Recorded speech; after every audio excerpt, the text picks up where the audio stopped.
एक लड़का और एक लड़की आपस में प्यार करते हैं और दोनों शादी करना चाहते हैं। लेकिन जब इसकी बात लड़के की माँ को पता चलती है तो वह साफ मना कर देती है और कहती है कि मैं इस लड़की से तुम्हारी शादी नहीं कर सकती हूँ। लड़का उसके बाद में चुपके से जाकर मंदिर में शादी कर लेता है और शादी करने के बाद लड़की अपने घर चली जाती है और लड़का जो है अपने घर चला आता है।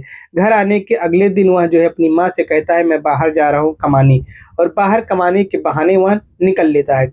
वह जो है उस लड़की के साथ अपनी नई ज़िंदगी की शुरुआत करने के लिए आगे बढ़ता है। लेकिन उसे क्या पता था कि जो ज़िंदगी वह शुरू करने जा रहा है, जिसके लिए वह सब कुछ छोड़ कर आया है, अपना सारा सब कुछ दाँव पे लगा के आया है, आज वही जो है आने वाले समय में उसके लिए मुसीबत का फाँस बन जाएगी। दोस्तों, यह कहानी है उत्तर प्रदेश के मथुरा ज़िले की। मथुरा में ये ममता और मुकेश की कहानी है। मुकेश के जो पिता हैं कन्हैया लाल, यह जो है उत्तर प्रदेश में जल निगम के विभाग में जो है एक पोस्ट पर कार्यरत थे। लेकिन परिवार में सब कुछ अच्छा चल रहा था और अचानक से जो है कन्हैया लाल की मृत्यु हो जाती है।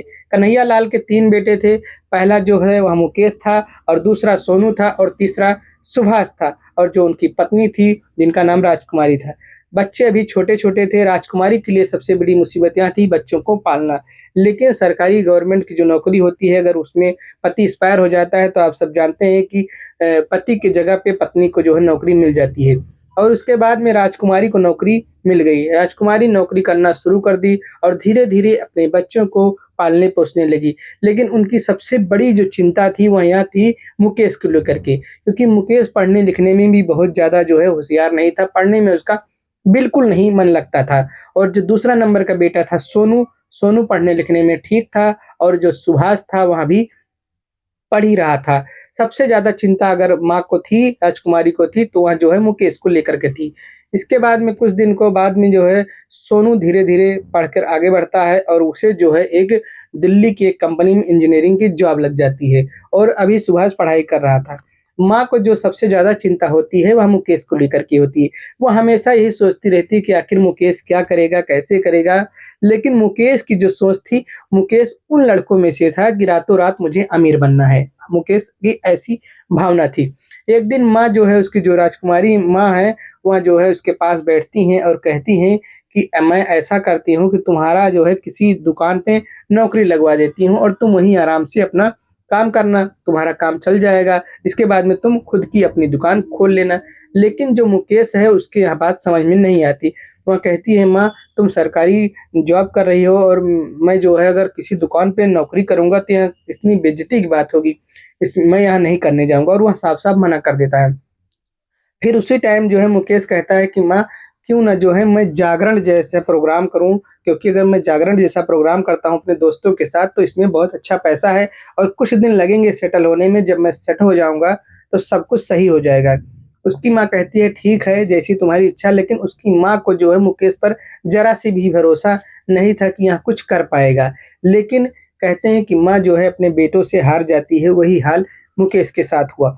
मुकेश को सबसे शुरुआती में ज़रूरत इसकी थी पैसों की, क्योंकि बिना पैसे की कहाँ से जो व्यवस्था होगा, इंतज़ाम होगा, क्योंकि आप जानते हैं जागरण कराने में साउंड का सिस्टम सब पूरा व्यवस्था करना पड़ता है, तो इसके लिए काफ़ी पैसा लगता है। लेकिन माँ जो है अपनी नौकरी के जो में से कुछ पैसा मुकेश को दे देती है और कहती है कि तुम जो है अपना जो है जागरण का काम शुरू करो, देखा जाएगा तुम्हारे साथ क्या होगा। इसके बाद में उसका जागरण का जो प्रोग्राम है धीरे-धीरे शुरू हो जाता है। जब वह सारा सामान व्यवस्थित कर लेता है तो प्रचार करता है, लोगों को बताता है कि मैं भी जागरण करने लगा हूँ, और जो है 1 डेढ़ साल के अंदर में धीरे-धीरे मुकेश के पास जो है कुछ पैसे आना शुरू हो जाता है। क्योंकि उसके दोस्त जो भी थे वो भी उसका सहयोग करते हैं, और मुकेश के पास जो है कुछ पैसे जब आना शुरू हो जाते हैं तो उसका धीरे-धीरे मनोबल भी बढ़ने लगता है। उसको उसकी जो माँ थी राजकुमारी, उसको भी थोड़ा-सा सांत्वना होती है कि चलो कम से कम कुछ तो करने लगा है। लेकिन धीरे-धीरे, धीरे-धीरे जब कार्यक्रम आगे बढ़ रहा था, तो उसी बीच में मुकेश की मुलाकात होती है ममता नाम की लड़की से, क्योंकि ममता भी जागरण में जाती थी, वहाँ भी गाना-वाना गाती थी। जब ममता से मुलाकात होती है, वैसे तो पहले से इसके ग्रुप में जो है कई सारी लड़कियाँ थी, लेकिन ममता जो गाती थी, वह बहुत अच्छा गाती थी। ममता के ऊपर इसका ध्यान केंद्रित हो जाता है, और ममता देखने में भी अच्छी थी। इसके बाद में वह सोचता है कि अगर ममता को अपने ग्रुप में कर लिया जाए तो काफ़ी जो है इससे मेरा नाम भी होगा, और जो मेरा म्यूज़िक साउंड है, जागरण का कार्यक्रम है, यह और तेज़ी से चलेगा। इसके बाद में वह ममता के पीछे पड़ता है और कहता है कि आप जो है हमारे ग्रुप में जॉइन हो जाओ, क्यों ना जो है जो भी पैसा आएगा आधा-आधा कर लेंगे। ममता तैयार हो जाती है और कहती है ठीक है। बात मैं ममता की बता दूँ तो ममता भी जो है उत्तर प्रदेश के मैनपुरी ज़िले से थी और इसके पिता का नाम अनिल था। और जो है ममता उसके साथ जो है तैयार हो जाती है काम करने के लिए। फिर दोनों काम करने लगते हैं और पैसा ज़्यादा जो है आने लगता है। लेकिन इसी बीच जो है पता नहीं कब चलता है कि मुकेश को जो है ममता से प्यार हो जाता है और वह धीरे-धीरे ममता के प्रति इतना आकर्षित हो जाता है कि बिना ममता के देखे वह रह ही नहीं पाता है और ममता को भी उससे लगाव हो जाता है। वह जो है जब भी टाइम मिलता था तो ममता के घर जाता था, मैनपुरी जो है वह उसके घर जाया आया करता था, उसके जो पिता हैं अनिल उससे भी मुलाकात करता था। धीरे-धीरे जब उसकी शादी की बात आती है, तो वह अपनी माँ से कहता है कि माँ मैंने लड़की देख ली है और मैं उसी लड़की से शादी करूँगा। उसकी माँ पूछती है कि आखिर में वहाँ कौन है जो तुम उससे शादी करोगे? तो वह बताता है कि जो अपने घर आती है, जो मेरे साथ काम करती है ममता। जैसे ही ममता का नाम आता है, तुरंत उसकी माँ जो है मना कर देती है, कहती है मैं गाने बजाने वाले से तुम्हारा शादी नहीं करूँगी। उस टाइम तो मुकेश कुछ नहीं बोलता है, लेकिन बाद में जो है वह अभी भी ममता को जो चाहत थी उसके अंदर वह उसे भुला नहीं पाता है, छोड़ नहीं पाता है और वह ममता के प्रति एकदम आकर्षित रहता है। इधर ममता भी अपने पिता अनिल से बता देती है कि मैं मुकेश से शादी करना चाहती हूँ। उसके जो पिताजी थे क्योंकि उसकी माँ थी नहीं, उसके पिताजी को कोई आपत्ति नहीं थी। वह कहते हैं बेटी तुम्हें ज़िंदगी है, जैसे तुम्हें जीना है तुम जियो, मुझे इससे कोई इतराज़ नहीं है। इसके बाद में इधर मुकेश जो है एक दिन आता है और कहता है कि मेरी माँ तो शादी नहीं करने देंगी तुमसे, लेकिन हम तुमसे शादी करना चाहते हैं और अनिल को यह सारी बात बताते हैं यानी कि जो ममता थी उसके पिता को।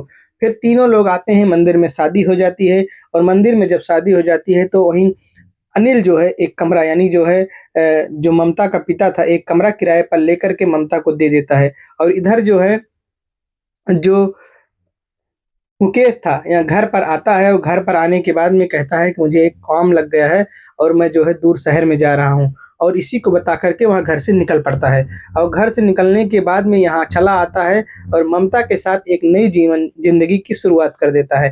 धीरे-धीरे जो है लेकिन जब ममता के पास आकर रहने लगता है, तो जो ममता ने और जो है मुकेश ने जो है सोचा था, वैसा होता ही नहीं है, क्योंकि जिस तरीके से इन लोगों ने प्लान बनाया था, वहाँ सब फ़ेल हो जाता है। क्योंकि ममता ने सोचा था कि दोनों साथ में कमाएँगे तो बहुत अच्छा होगा, लेकिन ऐसा कुछ होता नहीं है, धीरे-धीरे उनका काम और स्लो हो जाता है, डाउन हो जाता है और इसी बीच उनकी शादी को लगभग 2 साल हो जाते हैं और उन्हें एक बच्चा भी हो जाता है, एक लड़का हो जाता है। लेकिन जब से लड़का हुआ है, तब से मुसीबतें और बढ़ना शुरू हो गई हैं। अब दोनों करें तो क्या करें? उन्हें कुछ समझ में नहीं आ रहा था। इसी बीच जो है जो मुकेश था उसका एक दोस्त था वहाँ दिल्ली में रहता था, सिलाई का काम करता था। मुकेश उनके पास चला जाता है और वहाँ कुछ दिन काम करने लगता है। जब वहाँ पर काम करने लगता है उसके बाद में फिर वहाँ जो है ममता को भी बुला लेता है, कहता है कि तुम भी यहीं आ जाओ। वहाँ पर ममता चली जाती है लेकिन जो 10-12 हज़ार रुपए मुकेश पा रहा था उससे खर्चा नहीं चल पा रहा था।